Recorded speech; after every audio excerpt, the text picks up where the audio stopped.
Hey, what is up, everybody? It's Billy Effects, and in today's episode, we are going to deconstruct the Metaverse. Now, unless you've been living under a rock, this term is impossible to escape. It is absolutely everywhere. I mean, let's look at Google Trends. Wowza! But what the heck does this term even mean? Why are all the major tech companies in the world running after it and putting forward strategies how they're going to realize the metaverse, and how even other companies are saying they've already built it? So to do that, we'll tackle this a couple of different ways. First off, we got to get our definitions right. We'll unpack the metaverse and break it down by looking at a couple different interesting perspectives by industry professionals. Then we'll go deep into how various companies are tackling this rather nebulous concept and making it more concrete. How Epic is going after gaming, how NVIDIA is going after creators, how Microsoft is building the enterprise metaverse, and of course, how Facebook and Meta is creating the social metaverse. And then we'll wrap up with my personal opinion on why I think Snapchat and TikTok are actually dark horse candidates in this entire space. So with that out of the way, let's get right to it. Well, trying to describe the metaverse is a lot like trying to describe the internet in the early 90s. There was a bunch of interesting terminology put forth back then, like the super information highway or surfing the World Wide Web.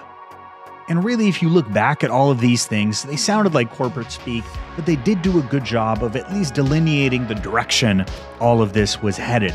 But it wasn't very much precise, it was approximate. All right, so what is the metaverse?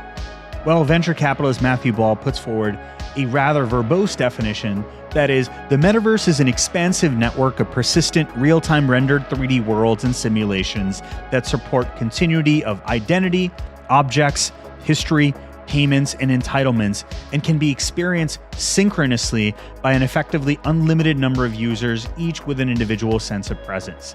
So that's kind of like saying if you took like Fortnite, put it on steroids, and added a bunch of other functionality to it, you're talking about the metaverse. I like Facebook's definition because it's simpler and sort of gets at the heart of what we're talking about when it comes to the M word. The metaverse is a set of virtual spaces where you can create and explore with other people who aren't in the same physical space as you. Now, space is very important to the metaverse definition, so let's unpack that a little bit further. Now, you probably heard about the term virtual and augmented reality. Virtual and augmented reality are essentially two forms of spatial computing, but you don't have to conflate the form factor of a VR and AR headset with spatial computing itself. What do I mean by that? Well, there's a wonderful essay by Dark Blue Heaven that I'd like to pull on here. And essentially what this talks about is there's a framework for spatial software. Now imagine when you use something like Figma or Google Docs, you walk into this world where you've got the certain constituent elements, and then you've got some like movement afforded to you, some affordances in this world. Let's say your body, that is your avatar, and then you've got objects in the world that you're controlling. So really what we're seeing is a shift from this world where everything's just a grid, a set of tiles, what have you, to something that is a little bit more representative of what we see in real life. Where you've got this world, there's an area that you can navigate within it, you have your own embodied avatars, and of course objects that you can manipulate in a scene. So if you take a look at something like Figma, you've got your environment, that is the file to navigate in, you've got your body, you've got objects, you've got the entire world. And then there are other spatial chat apps, right? Like that also do something very similar where, okay, fine, people aren't embodied, but you've certainly got a world, you've got objects that you can manipulate. And then you start getting into things like Animal Crossing, where you start bringing that interface into the real world, almost like this iPad inside your virtual environments. And of course, you've got a three-dimensional world to navigate. Online Town is yet another excellent example, or let's say you've got a grid of your 2D chat avatars, video conferencing essentially, but you're embodied in this two-dimensional world. You've got 2D avatars where you can walk around and do things.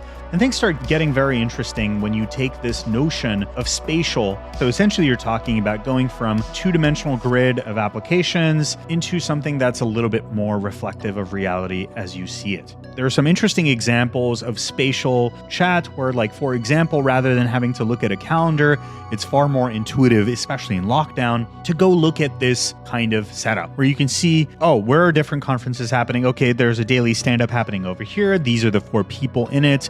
and then you can choose to enter that room. And it's a little bit more intuitive because, we are spatial beings. We navigate a three-dimensional world at a regular basis. And so this just ties into that. So this all is by no means new. There have been virtual worlds for a very long time, since the early days of gaming. Really, in the moment you have the internet, you have the notion of multiplayer, but you're seeing a bunch of these trends converge together. And so what are those trends? The first, of course, is hardware. The amount of compute on the new iPhones or even the new iPads when the M1 chip is just off the charts. You've got insane amount of compute in your PS5, in your workstation, in your laptop. Compute is getting cheaper and cheaper. And with that, we've seen advances in other types of form factors that are inherently more spatial. You can go buy an Oculus Quest 2 for $299, which is absolutely amazing. Now, while virtual and augmented reality certainly make the metaverse more intuitive to explore, one of the biggest things that have changed with the metaverse narrative now is it's all AR, VR optional. So yes, it may be better, but you by no means need it.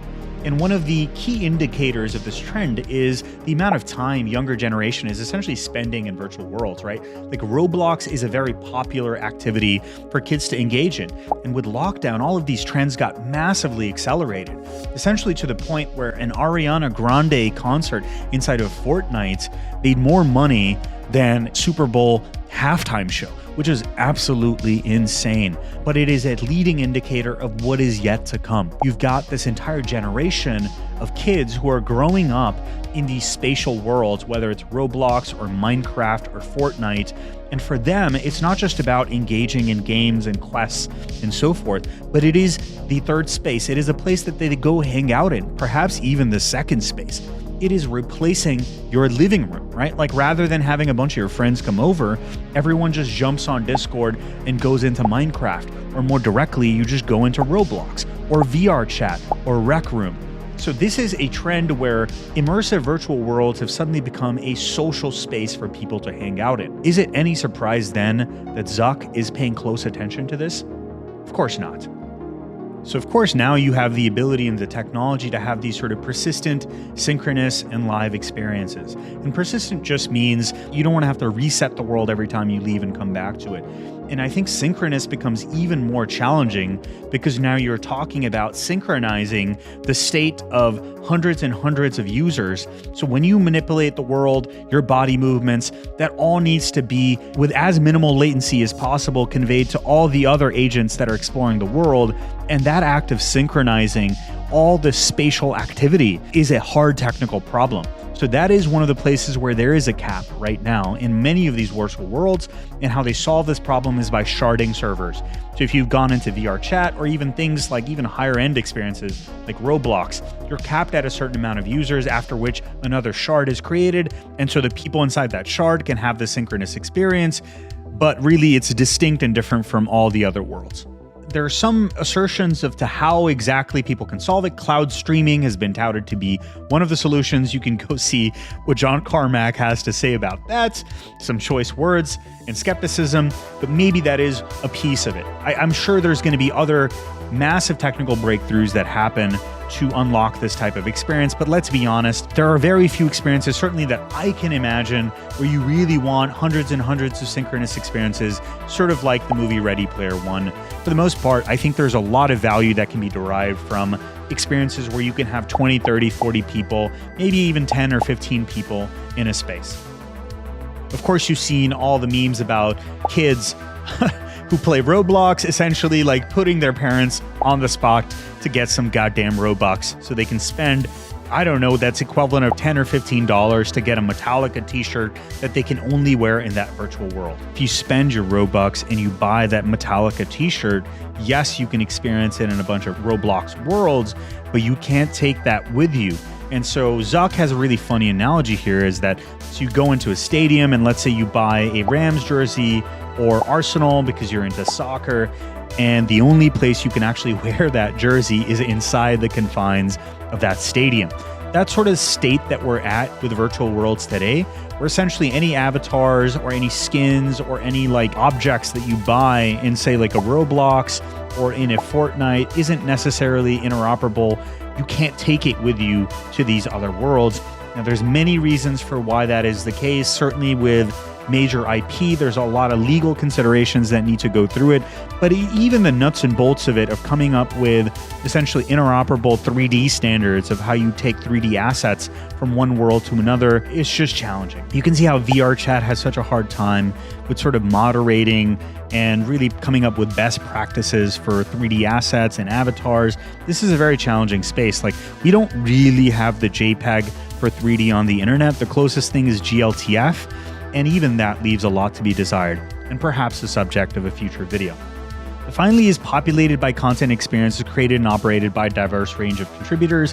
We kind of are seeing early signs of this already, right? Like, Roblox takes an absurd 75% cut from their creators, but yet we're seeing a majority of experiences that people go onto Roblox to experience are creator made.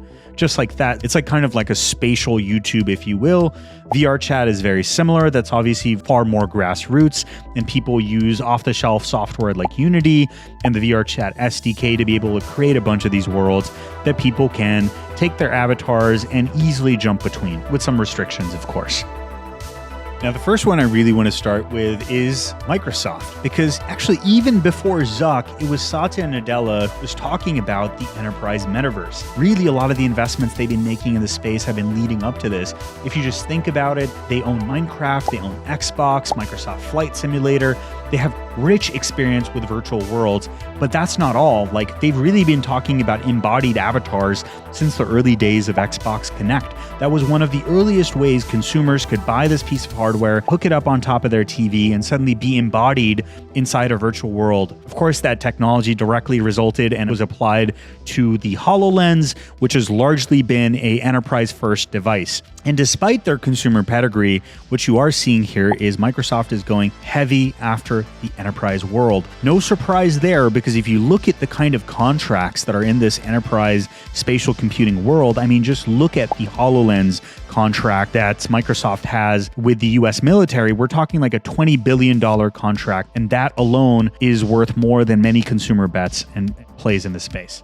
Of course, Microsoft has a huge cloud business. You can see why this is very important to them. You know, this desire to be able to step inside a virtual world and have collaborative experiences where you're embodied by an avatar, where you've got the natural eye contact and sort of social cues that humanity has really evolved to recognize. That's all, you know, kind of translates very nicely into these spatial virtual worlds. And Microsoft is going after it. And I agree with this blog, though, while you could easily write this off as being a Slack replica, really what Microsoft is doing is connecting a bunch of different contexts that may already be happening in Microsoft products and making it seamless to actually solve problems, engage in, to do things together, to collaborate. It makes you wonder, what does spatial add to this mix, right? And that's obvious. Like, if you've now got a spatially embodied environment, this is even better. Like, you've got the on-ramp to this spatial experience because you're actually generating all the data. You've got essentially the same type of workflows, and now it's additive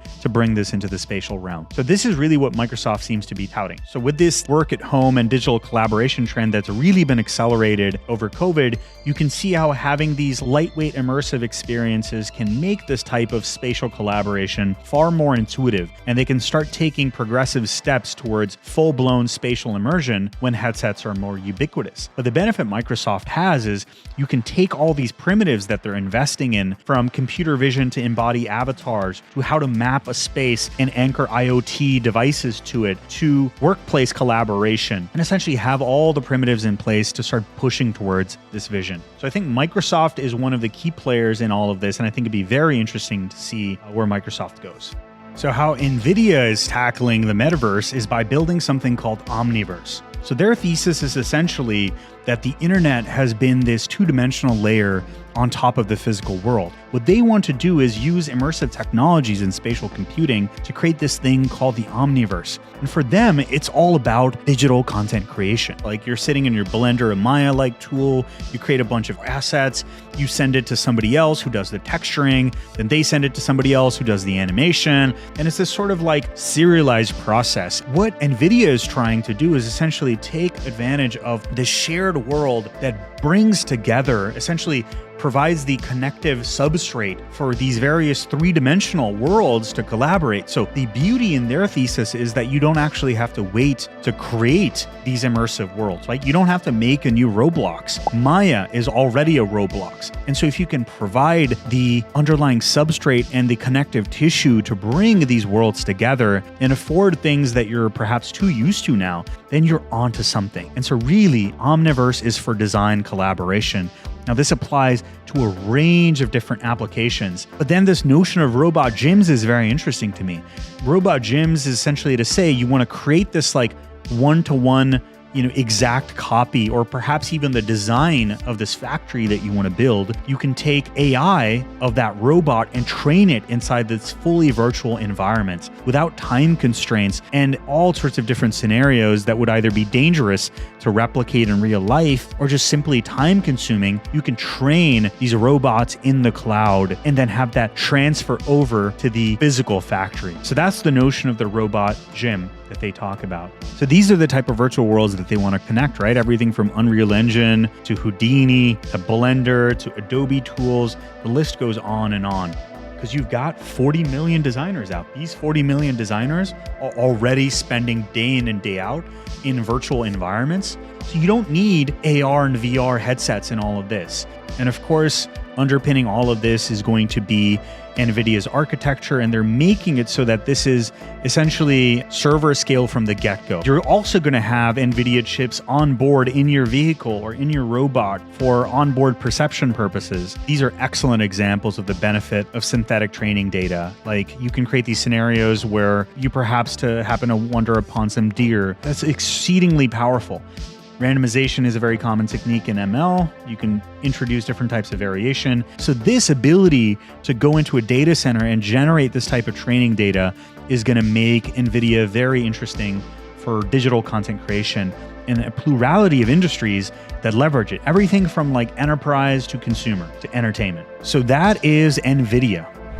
So Epic is actually one of the companies that come to mind when people think of the metaverse because of the Unreal Engine and the amazing things they've done with Fortnite. I really love this diagram by Matthew Ball that talks about the flywheel that Epic is targeting, right? Like at the heart of it all is they've got Unreal Engine. And given that they're minting an absurd amount of money with Fortnite, they progressively decrease the fees of Unreal Engine itself. They've got a bunch of different plays in the space. They're obviously doing publishing. They've got a store where you can get distribution. You've got online services that give you all the other identity building blocks that let you jump across these experiences. Fortnite is this one amazing example that brings together the building blocks inside of Epic's ecosystem, and of course makes that very interesting. Now, Fortnite is a raging success. Not only was it with the first game to really popularize free to play, they also have this like Fortnite creator mode. Now, Unreal Engine is the underpinning of it all. Unreal Engine is, bar none, one of the best photorealistic, real-time game engines out there. Really, they're the big two, right? You've got Epic with Unreal, and then you've got Unity. Unity is extremely prevalent in mobile. I think like 60 or 70% of games on the App Store end up being made with that. One of the most interesting things about Unreal Engine is that you have access to the source code. It is a proprietary game engine, but you can go and see the C++ source code, where Unity is closed source. Now, if you go into Fortnite, there's a bunch of different game modes inside of Fortnite. You've got Battle Royale, which is essentially like 100 folks on an island duking it out. This is what usually people associate when it comes to Fortnite. You've got Party Island and Party Royale modes and creative modes as well, where people are just like building their own worlds and spending time. So it's like, it is very much like a simplified version of the entire Epic offering. So one of the biggest things that they're trying to champion is this notion of moving away from likes and comments, this sort of detached way of engagement to more participatory experiences, where you can share and participate in experiences across various services. And I think this is a very noble goal. If the last generation was about sharing, the next generation is about participating. I think that's a very good way to put it. Now, I think there are a couple aspects where Epic is throwing stones at other companies, while really their own storefront is also a closed-off market share. Just like the Omniverse connects these different types of content creation world, you need a huge set of standards. But Epic, at least from the face of it, seems to be pushing towards an open metaverse. So now, let's talk about Facebook or Meta. Now, Facebook has always been a social company. Their mission has been essentially connecting people. So as we discussed previously, lockdown has really accelerated a range of different trends around people spending more time inside of these immersive worlds. Of course, social is front and center. Zuck is getting invited to the spatial realm. He picks his own avatar, customizes it slightly, and then boom, is essentially able to jump into this meeting. Now you want to go connect with other people. You can call them while you're in a virtual experience and video chat people in. Of course, they coincidentally happen to come across some AR graffiti. They look at and unlock that piece of artwork, presumably made by a creator. Now they can bring that artwork into a fully virtual experience and check it out together. So Zuck talks about a handful of primitives that are critical to their approach to the metaverse. Avatars are a critical form of embodiments. Teleporting, you've got to have the ability to jump between these virtual worlds and take your identity with you. And next, you have privacy and safety. Of course, this has to be a very important point for Facebook to design with privacy, safety, and integrity in mind. Virtual goods is, of course, going to be a key part of this. That's where an economy starts to emerge with all of this stuff. Virtual goods become interesting because you could have fully virtual assets, right? You could buy a digital hoodie that your avatar wears inside these virtual worlds. And of course, natural interfaces. I think this is actually a key part of presence, but I think maybe the distinction is warranted because you want a way to interact with this world. So you should be able to easily have your VR headset on and then be able to use your keyboard, but also you want your hand gestures. You want haptic feedback. You want some other ways to spatially navigate three-dimensional worlds than you do in two-dimensional, and then do things more naturally. They certainly talk about the notion of Facebook Horizons. So there, it's very much like VR chat and the Microsoft thing. You've created this world. Maybe it's somebody's birthday party. This is perhaps talking about natural interfaces. I think one of the most hilarious things to me about, oh gosh, hell yeah. That just cracked me up. That absolutely cracked me up. Education, you can imagine education being completely different when you're able to walk through these virtual worlds and essentially see what these spaces and places look like, not in just some rendering, but this living simulation. Collaboration, I mean, Microsoft is absolutely crushing it in this space. So this is the platform aspect of it all. So they're building this thing called the Presence platform that they announced that provides a bunch of these primitives that you need to create these like immersive experiences, right? So this is sort of their version of the Omniverse, if you will, interaction. So yeah, you want intuitive spatial interfaces, voice SDK. Voice is a huge modality that is underused in VR. I think it makes a ton of sense to invest into that, make that seamless for developers. Pass-through. I think pass-through is very interesting because until we have these like high field of view AR headsets that I would say are still 5 years out, pass-through on VR, essentially the camera is on a VR headset and you pass through that feed with some special processing can let you essentially experience or start building for this AR world, perhaps with a more clunkier form factor. So here you can see this like experience of a virtual pet that can transcend your physical and digital space. And since you have a three-dimensional, semantically classified map of your space, this virtual character can react to your physical surroundings more accurately. So Spark AR is fascinating to me because the most ubiquitous spatial computing platform right now anyway is certainly your smartphone. So smartphone AR is by far the billion user surface, right? And Facebook has the advantage of having Instagram and now things like Portal that are all these like camera-based experiences where you can layer augmented reality on top. And of course, underpinning all of that is a platform, a 3D rendering engine that lets you deploy these AR content experiences across these various experiences, like Instagram, like Portal, like Messenger. So you can imagine them leveraging the binocular camera sensors on the Ray-Ban stories to create more immersive AR filters that can understand depth and perceive the world more like you do and overlay content accordingly. The grand mission, of course, is transparent, immersive AR glasses. So what Michael Abrash and the research team has been doing is like doing the fundamental nuts and bolt research behind all of these to make the metaverse real, essentially. And I think one of the most fascinating ones is certainly Kodak avatars.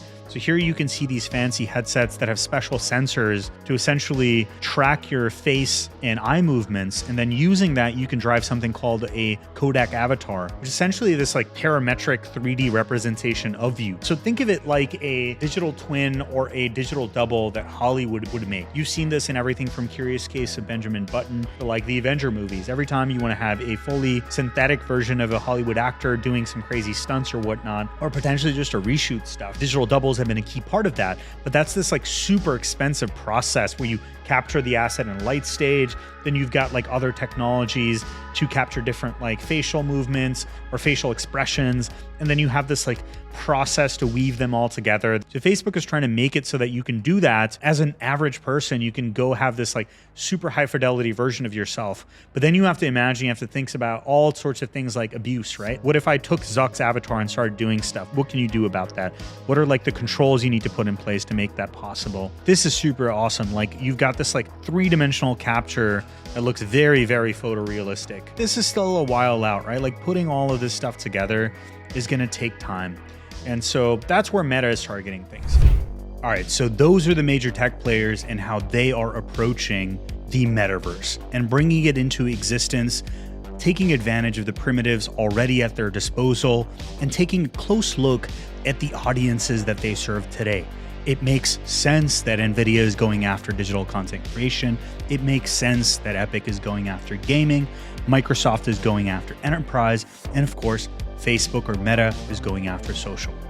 Now, I want to talk about a company that's a bit smaller compared to some of these giants, but I think that they're really a dark horse candidate in all of this. So back in 2016, Snapchat rebranded to Snap Inc. and called themselves a camera company. And their fundamental belief is that reinventing the camera represented their greatest opportunity to improve the way people live and communicate. And their goal was to take advantage of the camera on your phone today, and of course your glasses tomorrow. It'll be this fundamental way that mediates reality, if you will. You see the world through this lens, and so that lens becomes an essential layer that mediates your world experiences, whether that's communicating, exploration, discovery, shopping, the list goes on and on. So let's take a look at the first and foremost component of the metaverse is identity. Well, Snapchat has been championing Bitmoji for a while. They also have 3D representations of Bitmoji. It's this way for you to embody this stylized representation of yourself that can cut across experiences. Snaps today, but of course a bunch of other things tomorrow. They've got identity. They've been thinking about embodying yourself into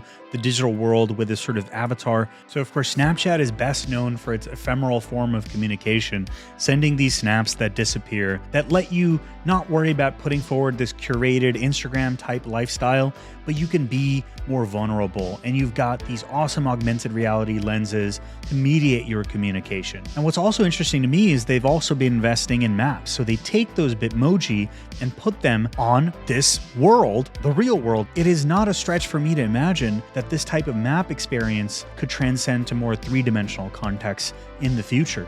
And of course, the camera and the images that you take become a huge part in what you decide and how you reminisce. That's where memories and explore layers and all these things that they're adding on top of the map come in. They've already got a notion of identity. They've got a map. You're sharing your content that's anchored to the world. There's really cool things that you can do with that.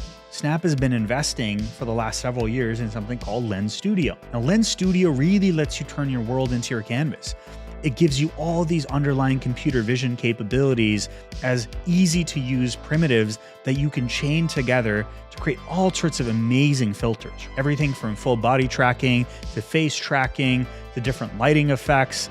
All of this stuff lets you create these interactive experiences effortlessly. And they've even launched some interesting world-anchored content experiences. Now, with this ecosystem of an expressive camera, authoring tools, monetization has been relatively easy for Snapchat because they're one of the pioneers, really, of AR advertising. Now, of course, fashion has been a huge vertical here, but there's all sorts of utilitarian things that you can imagine starting to happen, and their execution is immaculate. You can't go to the store to try things on, but imagine you can just take your Snapchat, look at yourself in a mirror, and suddenly you can see exactly what that outfit looks like. Now, one common theme you probably noticed is every one of the companies we talked about has some sort of a platform play. Snap does too. Lens Studio is the creation primitive, but they also have Camera Kit, would let you take the actual camera experience and embed it inside of your application. So suddenly you get all these interesting primitives like Bitmoji for identity, stories to put together story experiences, advertising, creative kits to give you all the primitives you need on top, and of course, simple things like being able to log in with your Snapchat account.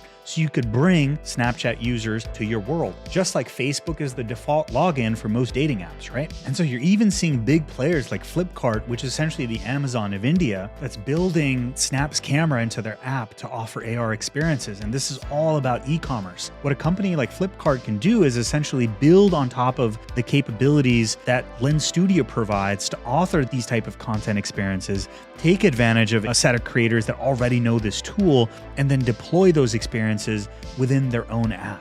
Their way of mediating reality through camera lenses is already embedded into major applications. And so if they play their cards right, they would have an in into all sorts of AR experiences and maybe even VR in the future by virtue of providing the capabilities that make Snapchat great to other applications. Finally, what they're doing with head-mounted hardware. Like they launched spectacles, kind of a flash in the pan. Now they're focusing on immersive glasses, right? They're building towards this future today when you have all the primitives of being able to perceive the world, which you need to do for augmented reality.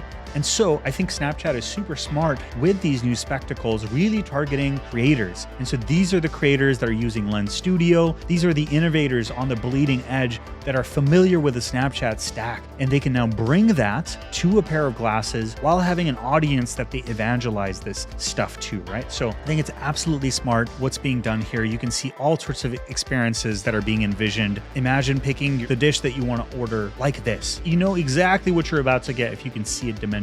Now imagine what a fun way to add delight to the real world, to get you to walk around the world, but still have a layer of fun on top of it. And I think this will be both utilitarian and delightful. And I see Snapchat as having one of the best executions towards such a strategy. Now, TikTok has a lot of the building blocks that Snapchat does, but it's just way more massive.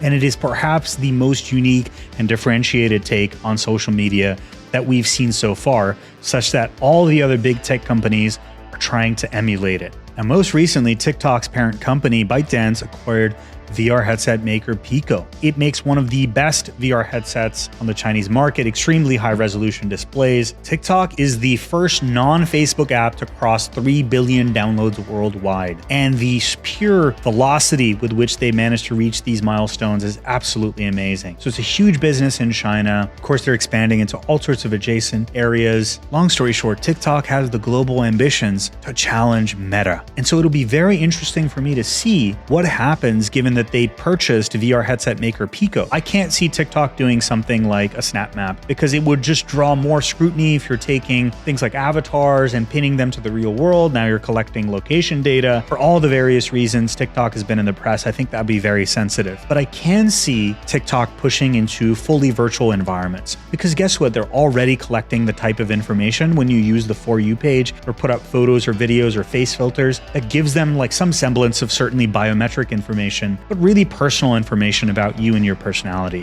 It is not a stretch for me to imagine how that could apply to a fully virtual context, especially if TikTok as a company is also investing in a collaboration tool, a music tool, and of course recently started investing in AR creation tools.